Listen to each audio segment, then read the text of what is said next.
Merry Krampus, as we like to say at my house. We are Krampus supporters. Oh yes. So as you could tell from the title of this video, this is going to be about Krampus and where Krampus came from. And Krampus has experienced a great resurgence in popularity recently. A few years ago, I think you had the American Dad episode that featured Krampus.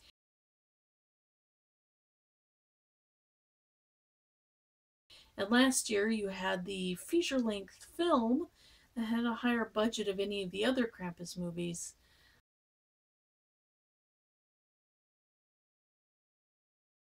And as horror movies go, it was decent, but as Krampus legend goes, it was not. But it did have some cool scenes, especially when the girl sees Krampus for the first time. I thought that was really a cool scene. If you haven't seen the movie and you like Krampus, well, you probably have to go see the movie. Let's see. Oh, and I forgot to mention this book by Brom. He's actually quite known for being an artist for fantasy novels, probably more things, I don't really know, but I like this book very much, and I kind of hoped they had based the Krampus movie on that when I heard they were making one, and they didn't.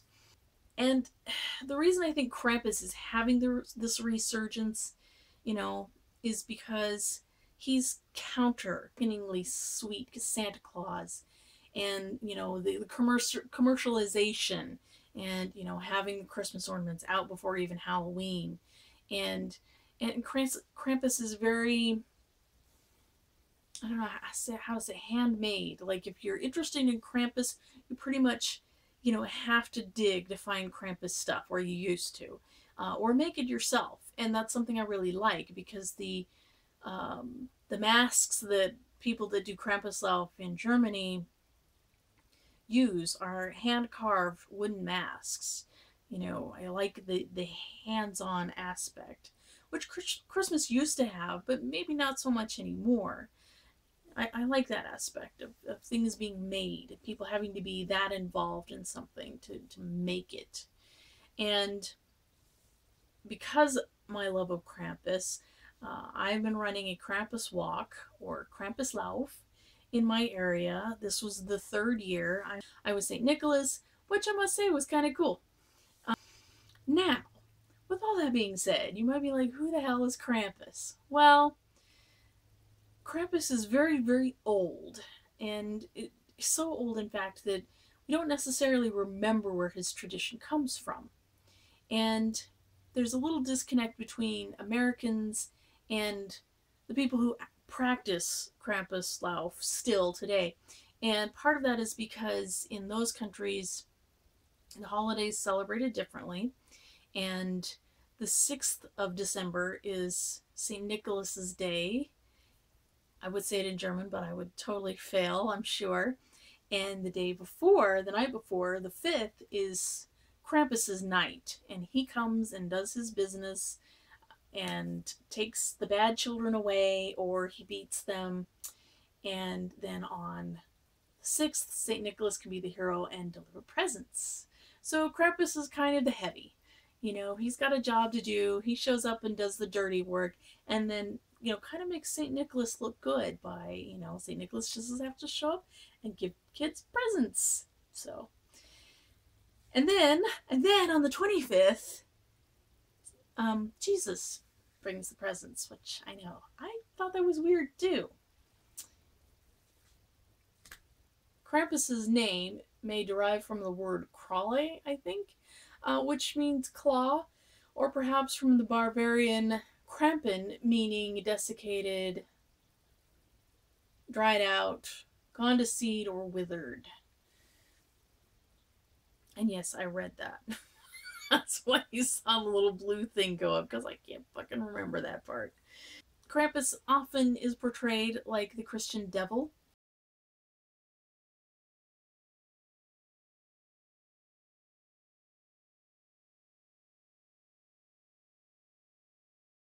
He's, like, there, I've said it, he looks like the devil, but he looks like a satyr or Baphomet, so he's a goat man. And in medieval times, that's kind of what they thought the devil looked like. So that's what they kind of drew upon, which maybe they did draw upon Krampus. Maybe they did draw upon Cernunnos. May have drawn upon those figures, or Pan, to kind of make their devil figure because he was scary. Now, as with all folklore and legends, they're different depending upon where you are. And I'm going to skip over to Scandinavia. Even though Krampus, the word, is very Germanic, I think the Scandinavians kind of sum up where this whole Krampus thing is coming from. Because over there, their Father Christmas is known as Joulupukki, which means Yule Goat. They also like to decorate their homes with goats that are fashioned from wheat sheaves or straw, known as Joulebak, which is, again, Yule Goat or Yule Buck.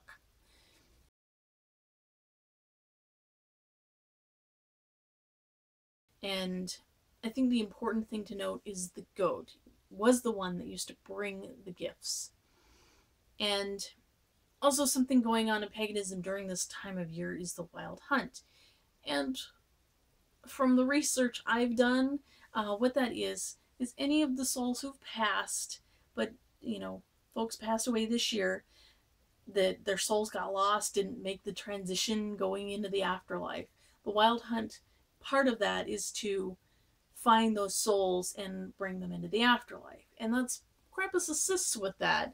I think he kind of shoos the souls, you know, he shoos away the bad spirits of winter as well as the bad children.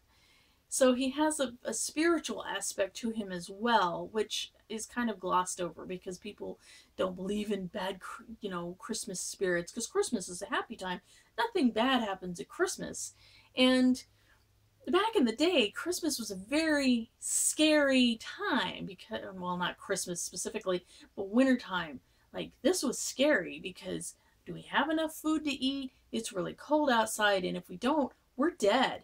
Or if we get a really bad storm, we might die from that. So it was a very scary, unsure time. And so Krampus kind of, you know, scares away the evil spirits and kind of heralds in the spring. So Christianity famously used a kind of this doubling effect on pagan-centric figures.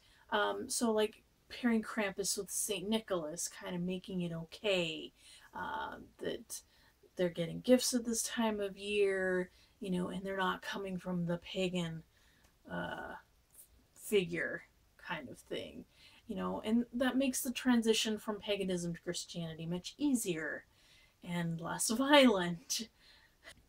So one interesting twist on the Krampus story was the Krampus carton, which are Krampus greeting cards, and I wear a t-shirt.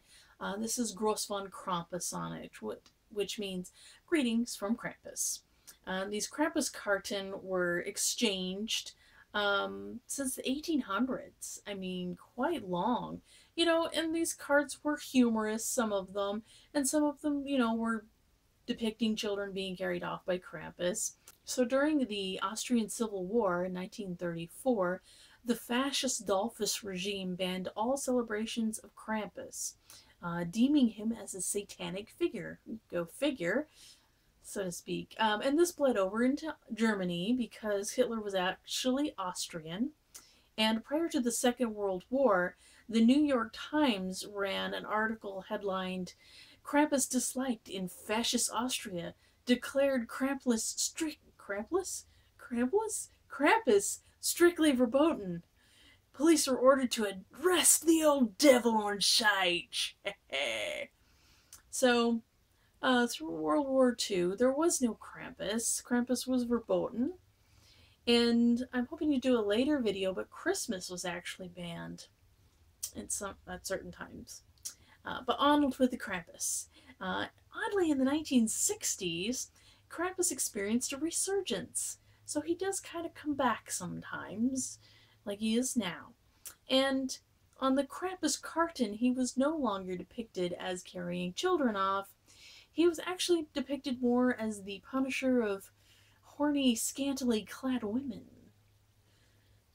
I stumbled upon one theory related to this whole twist to Krampus all of a sudden being a more sexualized figure than he was before.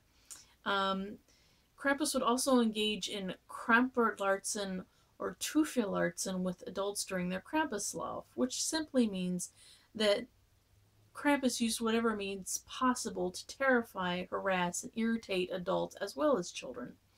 Krampuslauf is another word for reizen, which means basically to tease, to aggravate, but can also mean to allure or excite erotically.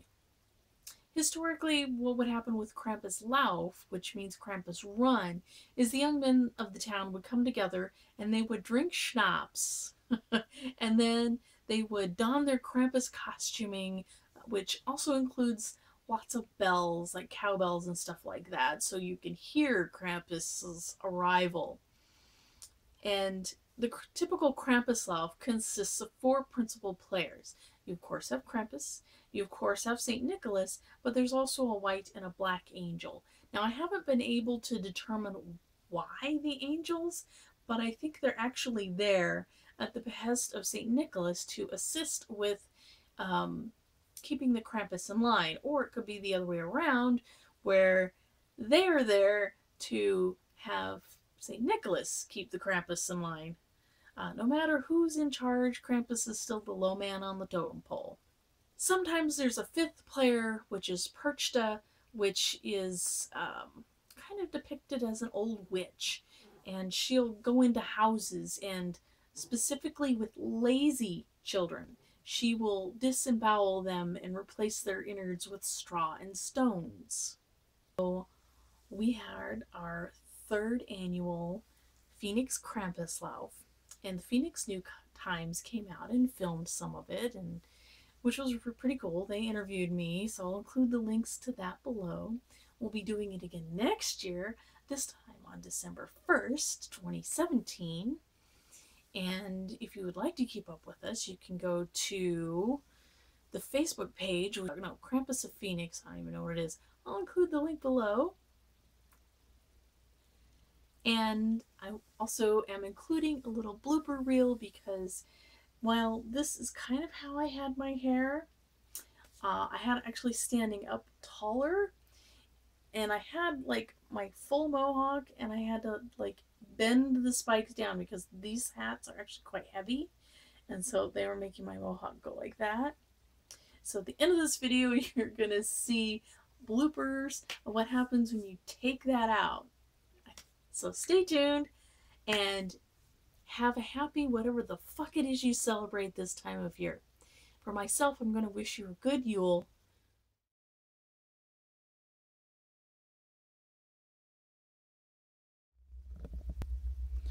And this is why there's no headbanging in punk music.